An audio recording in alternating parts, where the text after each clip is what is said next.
سلام دوستان عزیز، امید است جور صحتمند باشید. با یک دیگر از ویدیوهای ما خوش آمدید.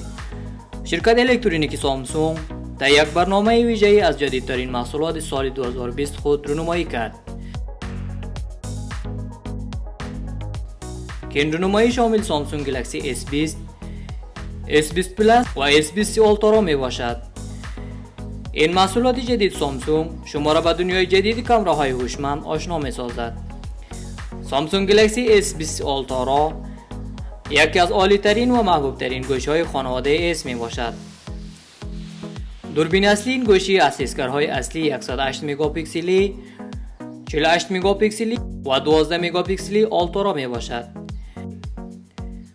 که سنسور 108 میگاپکسلی آن قادر است تا سوژه را 100 برابر زوم نموده و یک عکس جداگانه 12 میگاپکسلی از آن بگیرد.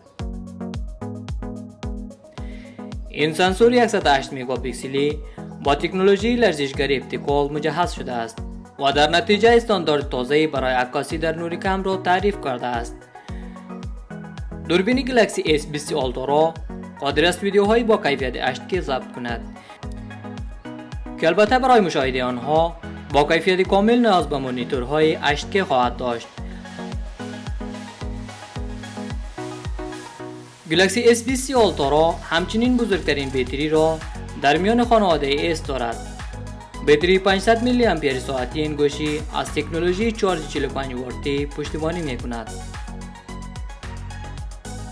گلکسی S20 Ultra به عنوان مدل پرمیوم دارای بلندترین رم 16 گیگابایت و حافظه 512 گیگابایت می باشد. این موبایل با قابلیت 5G با قیمت‌های مختلف نظر به مدل گوشی به بازار عرضه می شود که سامسونگ گلکسی S20 $999 و سامسونگ S20 پلاس $1199